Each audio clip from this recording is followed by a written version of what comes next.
gusta también contarlo como lo que se ve en este gráfico. Entonces, por ahí, cuando determinadas personas hablan del derecho a la alimentación, se corren a ciertas intersecciones y cuando lo quieren llevar hacia la otra, toman elementos de una y de otra concepción. Una es la de seguridad y otra es la de soberanía alimentaria.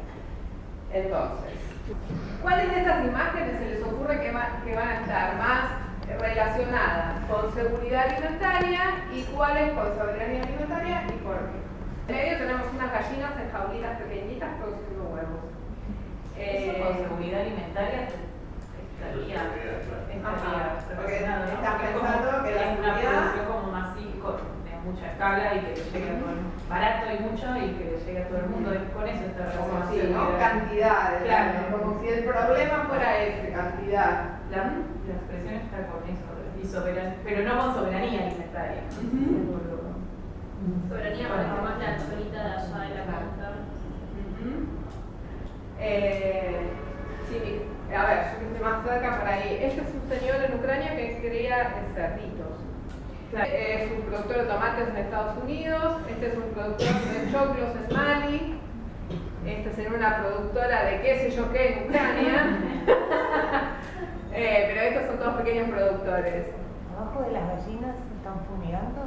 Abajo de las gallinas están arando con máquina, digamos. Esto es bien intensivo. ¿Con qué creen que tiene que ver? Con seguridad. Con seguridad, con la idea de la cantidad, ¿sí? Bien grande. Bueno, vamos por ahí. Vamos. Bien.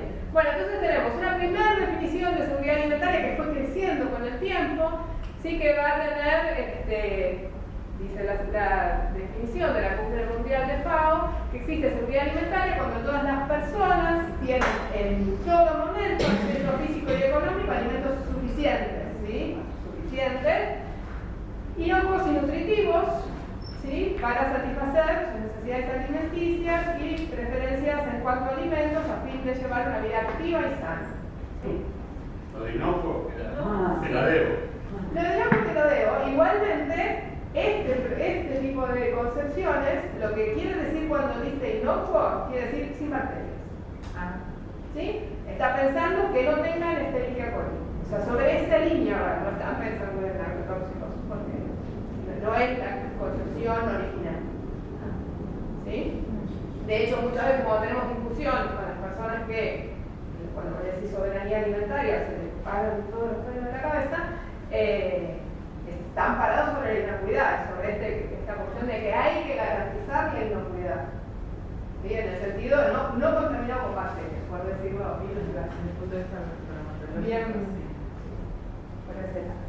Bueno, a diferencia de la soberanía alimentaria, que sí ya apuesta por la contracumbre de las organizaciones campesinas, constituye el derecho de cada pueblo a elegir las formas de sus propias políticas, sus estrategias de producción, de distribución, de consumo de alimentos, a fin de garantizar una alimentación cultural y nutricionalmente apropiada y suficiente para toda la población. ¿Sí? Esto lo que está diciendo sobre lo que está detrás es cuál es el problema. ¿Sí? La primera está pensando hay un problema de cantidad, ¿sí? Y está diciendo hay un problema de inocuidad. ¿Sí? Digamos, es una forma de pensar el asunto. Y lo que está diciendo es, acá el problema es el sistema, ¿sí? En el que nosotros producimos, distribuimos y consumimos alimentos. Así que bueno. Y de hecho, esta discusión se da muy fuertemente en el 96. Acá tuvimos a una representante argentina en esa misma cumbre, donde por un lado los gobiernos, el Banco Mundial, el Fondo Monetario Internacional y la FAO venían hablando ya desde los años 70, pero especialmente en los años 90, de seguridad alimentaria. Es decir, que garantizar que los alimentos, así inocuos como acaba de decir Mercedes, lleguen efectivamente a las personas que lo necesiten.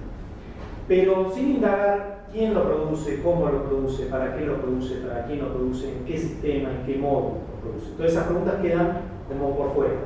¿Y por qué le preocupaba al Banco Mundial, al Fondo Monetario, a la FAO hablar de esto? Porque estamos en plena crisis del neoliberalismo de los años 90. Entonces, las políticas neoliberales económicas estaban generando una masa social excluida socialmente y con riesgo de explosión social como consecuencia de esa exclusión social. Entonces, de alguna manera, a través de distintas políticas focalizadas, había que salir a responder con entrega directa de alimentos, satisfacer la seguridad alimentaria de esas masas cada vez mayores.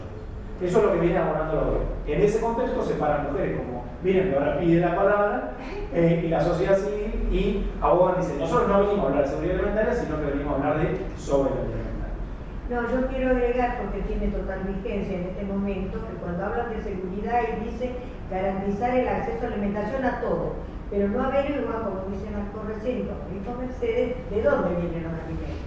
¿Y qué quiere decir eso? Y que importa que, por ejemplo, la política que tenemos en este momento pueden venir importadas.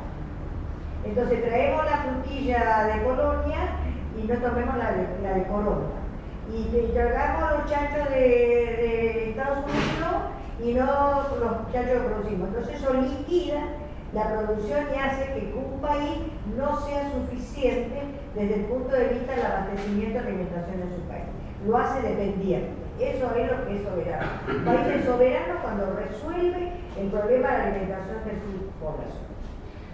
Y este concepto fue abogado por primera vez en esa cumbre del 96 por la vía campesina. ¿Ustedes saben quién es la vía campesina? ¿Sí? ¿Alguien no sabe? Lo importante es esto, nos sacamos todas las dudas. ¿No sabés? La vía campesina es una organización internacional que nuclea hoy a más de 200 millones de campesinos, de pescadores tradicionales y de pastores, de pescadores artesanales y de pastores tradicionales, de todo el mundo. ¿Sí? Que en América Latina, digamos, la entidad que nuclea a las organizaciones campesinas es la CLOC, ¿sí? La Coordinadora Latinoamericana del Campo, de las organizaciones del campo, que está afiliada a la vía campesina. Y hay varios movimientos campesinos en Argentina, Movimiento Campesino Santiago del Estero, en CAS el más conocido, la UST, Unión de Trabajadores Sin Tierra en Mendoza, y otros, que son parte de ese Movimiento Nacional Campesino Indígena, que es parte de esa vía campesina. ¿Sí? Entonces la vía campesina, en esa famosa cumbre en la que estuvo Miriam, dijo, nosotros hablamos de esto, no venimos a hablar de seguridad alimentaria. Y fíjense que si ustedes comparan seguridad alimentaria y soberanía alimentaria implica un montón de otras cuestiones que quedan por fuera de la seguridad alimentaria.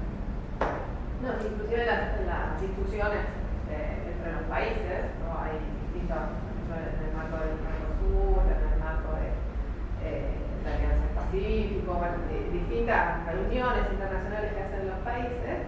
Hay países que tienen el mandato de, si se habla de soberanía alimentaria en esta mesa, yo me levanto ¿sí? A ese punto. Por ejemplo, Chile, toda declaración que salga formada por Chile tiene que ser seguridad alimentaria. Si dice soberanía alimentaria, el representante de Chile no lo puede firmar, lo sabe. Y a nosotros nos pasó lo mismo. A nosotros mucho tiempo nos pasó. Sí. Después vamos a ver por qué. Porque cuando desgranemos qué implica, digamos, hoy el planteo de soberanía alimentaria, van a entender por qué el gobierno puede estar como renuente a suscribir eso. Es que uno aparece un concepto y no lo conoce. ¿Cómo? En soberanía alimentaria, en seguridad alimentaria parecía salida, soberanía alimentaria no, si tiene que ver con eso. Eso es uno de los tantos elementos. Fíjate que acá aparece la idea de una alimentación cultural y nutricionalmente apropiada y suficiente para toda la población. O sea, aparecen otros ingredientes que califican esa alimentación. Y también incluso este mismo concepto, una cosa es el concepto del 96, y ese es un concepto en construcción colectiva a lo largo del tiempo. Entonces, hoy la noción que podemos tener de soberanía alimentaria, o las nociones que podemos tener de soberanía alimentaria, son quizás distintas de esa original del 96, e incluyen otros elementos, la producción ecológica, la agroecología, etcétera, etcétera. Pero ahora después vamos a ir más fino a eso. Bueno, entonces, ¿qué es el derecho a la alimentación? Bueno, y ahí la tercera ecuación, ¿se acuerdan? Seguridad alimentaria, soberanía alimentaria y derecho a la alimentación.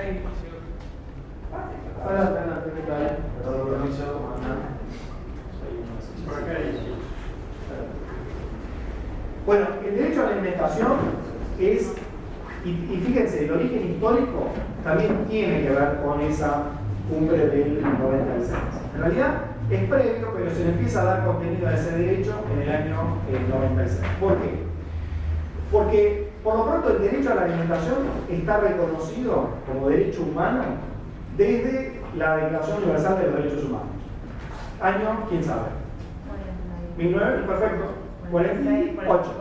Declaración Universal de los Derechos Humanos habla del derecho a un nivel de vida adecuado para sí, incluso alimentación. Así está formulado el derecho a la alimentación. Una declaración, ustedes saben que no es jurídicamente vinculante. O sea, los estados firman una declaración, muy lindo, sacan la foto, pero eso no implica nada. Es una mera expresión de deseos. Pero en el año 66 se aprobaron en el ámbito de Naciones Unidas 2 tratados, que aquí el tratado sí es obligatorio para los estados que son parte de esos tratados y es fuente de obligaciones jurídicas para los estados, que es el Pacto Internacional de Derechos Civiles y Políticos y el Pacto de Derechos Económicos, Sociales y Culturales. El Pacto de Derechos Económicos, Sociales y Culturales reconoce claramente en el artículo 11 el derecho a la alimentación adecuada como derecho humano. ¿Sí? ¿Querés contar un poco de cuáles son esos componentes que tienen? O sea, por un lado está la cuestión de la disponibilidad, o sea que ahí estaríamos en aquella cosa de que haya cantidad, pero con accesibilidad física y económica. Entonces lo que viene a decir ahora no es que haya suficiente, que la gente lo pueda acceder a ello, ya sea por trueque, por compra, porque lo produce, digamos, que haya un acceso real a esos alimentos. ¿Entienden la diferencia entre accesibilidad física y económica, no?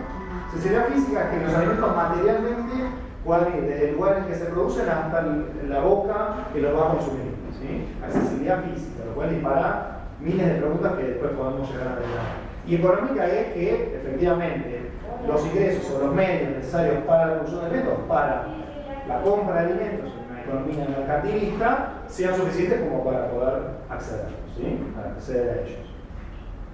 Y bueno, después el asunto de la adecuación, que ahí tenemos esta palabra que estudiamos nutrición, es una palabra muy comprensiva respecto a adecuado a qué, si adecuado a las cuestiones biológicas, sociales, culturales, y todo lo que significa adecuación, y sustentabilidad. Así que ahí viene a tocar el puntito de la soberanía alimentaria, en donde estamos diciendo, bueno, es la forma en la que producimos. Si hoy producimos a mansalva, pero la tierra después se agota, entonces la sustentabilidad está hackeada. ¿Sí? Entonces, este punto pone también en tensión la cantidad, ¿sí? como idea respecto de, pensando en aquel esquema que son las 3 cosas en contacto.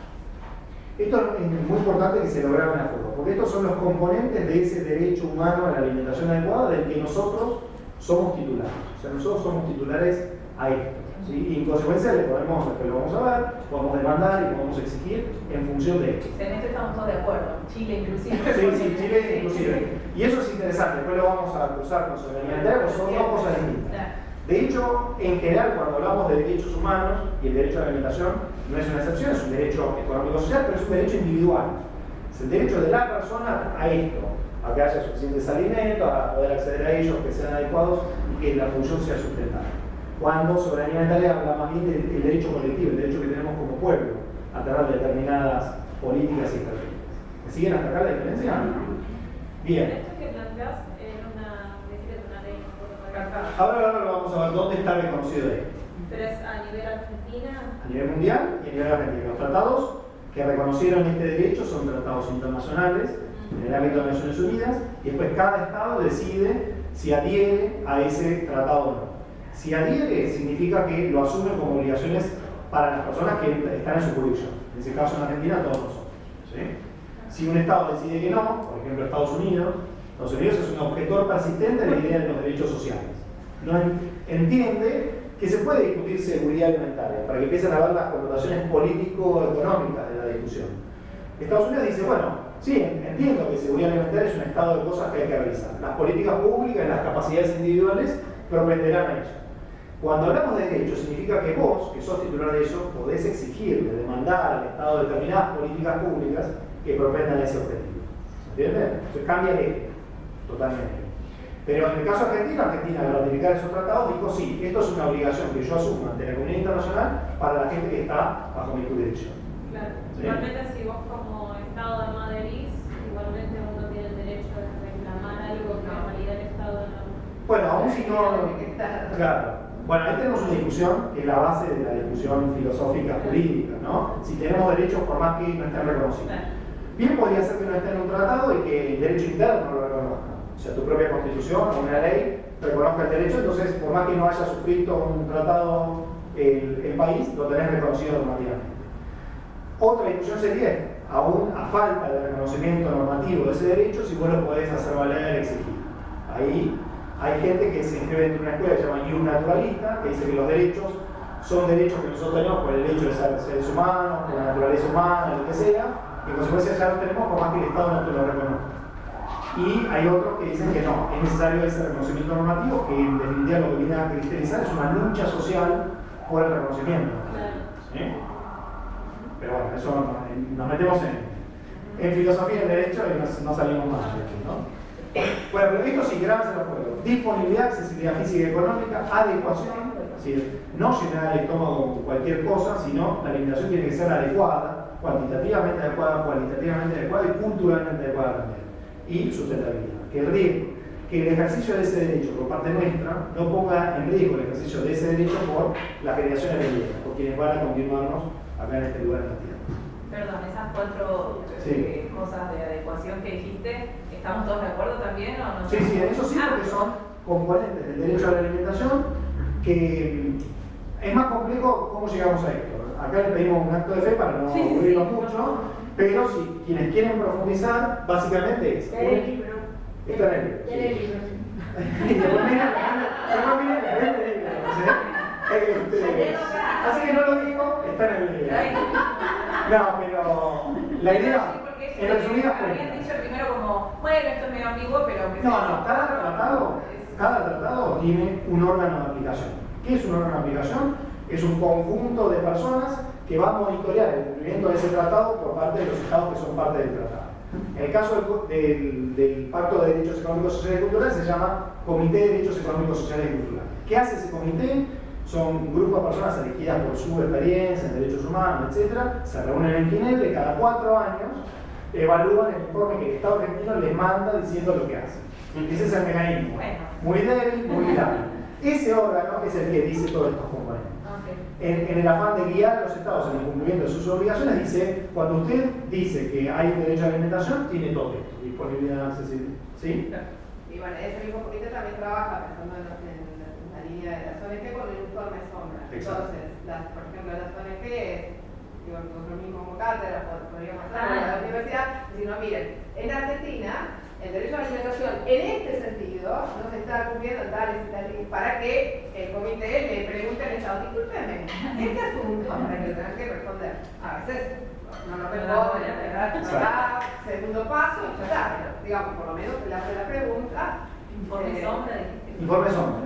O sea, lo que hace el comité es ver el informe oficial del Estado, donde el Estado dice, no, estamos haciendo todo lo posible, está todo fantástico, el derecho a la alimentación es una maravilla, Argentina exporta cereales para el mundo, ¿no? Y la sociedad civil que hace eso, para 400 millones, que hace sombra, le dice, no, mire, lo que le dice el Estado no es cierto. En realidad, cuando dice tal cosa, Cuando dice esto, no le hace. ¿Qué hace? Nosotros como cátedra, ahora de hecho, por primera vez como cátedra adherimos a un informe ante el Comité de Derechos Económicos, Sociales y Culturales, donde distintas organizaciones ponen en entredicho la eficacia de las políticas del Estado en todos sus niveles para contrarrestar el sobrepeso de la obesidad. El primer ejercicio que como cátedra hemos hecho en ese sentido. Te digo, cualquier organización no gubernamental o cualquier entidad académica, cualquier persona con interés legítimo, se puede presentar en esa discusión y decirle, hacerle sombra a ese informe del Estado. Sí, claro. Decirle ustedes mienten. Sí, es eso. Si el informe del gobierno no es satisfactorio, ¿hay alguna sanción para el... Bueno, ahí vamos. Los lápices. Bien, por favor. No. A ver, esta es la realidad del derecho internacional. Entonces, por eso nosotros vamos a ir a lo de fondo, que es la apropiación social de eso. ¿Qué podemos hacer nosotros en términos de herramientas concretas en base a esto? Si realmente vos esperas que la revolución venga del Comité de Derechos Económicos, no va a venir. Porque después de todo ese esfuerzo, el comité va a decir, el comité está preocupado por, ¿sí? Alienta al Estado a, felicita al Estado por, y exhorta al Estado a, nada. ¿Sí? Y si no lo hace, dentro de 4 años volvemos a discutirlo en Ginebra con otro gobierno. Esta es la realidad. ¿Sí? Después, hay otros mecanismos un poquito más fuertes. El sistema interamericano de protección de los derechos humanos tiene mecanismos más fuertes. Vos podés ir a la Comisión Interamericana y después a la Corte Interamericana, que termina ahí sí una sentencia vinculante para el Estado que el Estado tiene que cumplir. Pero son distintos mecanismos que ofrece el derecho internacional para el cumplimiento de los tratados cuando el Estado no los cumple. Algunos son más fuertes, otros son más débiles. Un mecanismo de informes es débil. Un mecanismo contencioso como el de la Corte Interamericana es un poquito más fuerte. ¿Sí? Que para esos trámites requieren mucho tiempo. Mucho tiempo. O sea, un trámite. Y además, cualquier sistema internacional es subsidiario a la jurisdicción nacional. Vos tuviste que agotar toda la discusión en el país y cuando vos tengas la sentencia de la Corte que te diga que no tenés razón, ahí recién te vas al sistema Después internacional. quizás te diga, tienes razón, pero te voy a dar una décima parte. Conformate con eso. Sí, es muy. Llega tarde y llega lejos. Y llega débil en general.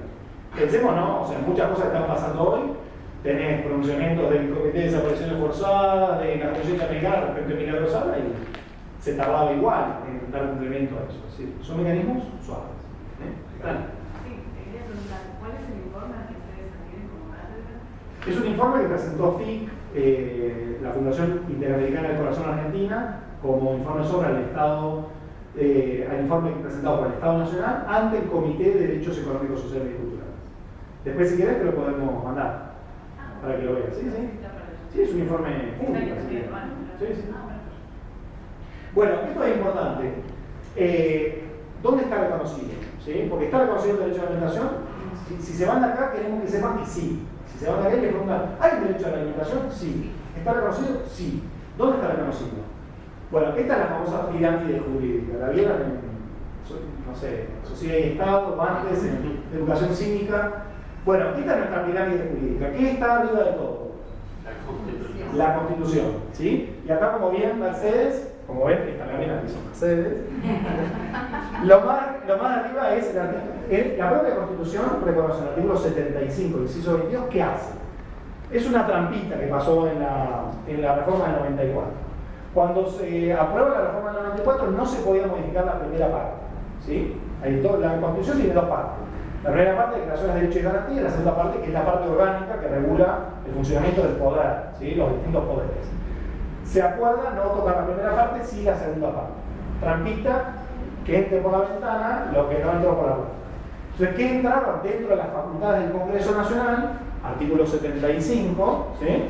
Se mete un inciso, el inciso 22, que dice aprobar tratados y concordatos con la Santa Sede, bla, bla, bla, que eso ya estaba antes, y en un segundo párrafo, con el Pacto de Olivos, lo que acordaron es determinados instrumentos de derechos humanos que ya Argentina había ratificado, dicen, en las condiciones de su vigencia tienen jerarquía constitucional.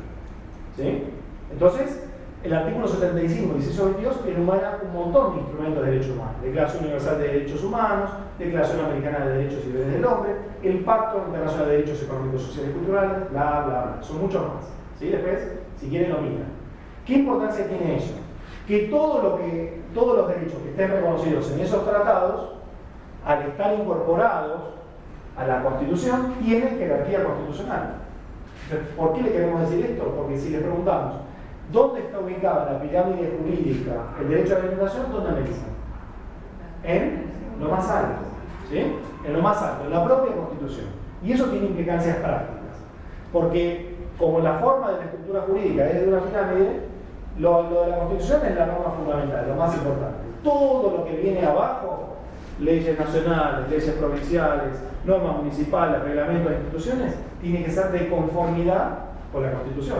Tiene que ser de conformidad con ese reconocimiento del derecho a la alimentación adecuado. ¿Sí? Y si no, ¿qué es? Si choca con eso es inconstitucional. ¿Se entiende hasta acá?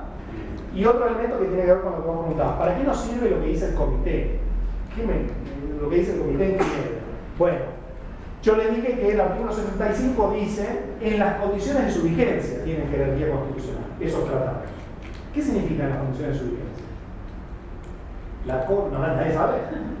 Bueno, la Corte Suprema se encargó de decir que en las condiciones de su vigencia significa tal como esos tratados rigen en el ámbito internacional y teniendo especialmente en cuenta la interpretación que de esos tratados hacen sus respectivos órganos de vigilancia. ¿Se entiende? Entonces, por eso nos importa ver qué dice el comité. Porque lo que dice el comité es lo que le va a dar contenido a ese derecho que yo lo puedo exigir en las condiciones de su vigencia. ¿Me siguen hasta acá? Por eso es importante que leamos lo que los comités tienen para decir sobre esta discusión. ¿El derecho a alimentación es un derecho constitucional? La respuesta es sí. Sí. Y la pregunta es, ¿quién es el garante del derecho a la alimentación? El Estado, en todas sus formas, nacional, provincial, ¿sí? Sí, El no solo el Estado Nacional, todo el Estado. Bien, entonces el Estado como garante del derecho a la alimentación, como de todos los otros derechos, va a tener que respetarlos, los derechos, garantizarlos, proveerlos, promoverlos y adoptar medidas para hacerlos efectivos en los mismos ítems del derecho a la alimentación que hablábamos la vez pasada. Gracias, te agrego. Estas tres son las obligaciones de los Estados respecto de los derechos humanos. Agarren el derecho humano que quieran, derecho a la educación, a la salud, a la vida, a la integridad física. Tres obligaciones que el Estado siempre tiene. Respetar es no violar, por acciones u omisiones, ¿sí? No violar ese derecho. Garantizar es, el Estado no puede permanecer ajeno cuando vos tenés individuos o empresas que violan ese derecho a otros individuos. Se tiene que actuar, tiene que ser realmente garante, tiene que tener los pantalones puestos. Y lo tercero es adoptar medidas, no puede permanecer ajeno, sino que tiene que ser proactivo, tiene que hacer políticas públicas, tiene que adoptar medidas para que ese derecho, digamos, que está en el papel reconocido, sea una realidad. ¿Sí? ¿Segundo derecho? ¿Me parece que por ahí? Sí. No, ya, sí. Porque Y esas obligaciones respecto de lo que les decíamos antes. Decimos, el Estado es garante de, ¿se acuerdan lo que habíamos hablado? Garante de la disponibilidad, la accesibilidad física, la adecuación y la sustentabilidad. ¿Ah? Yo creo que... sí, Sí. por los ejemplos. Ah, se Ah. divino, Ahora ¿Viste sí. gráfico?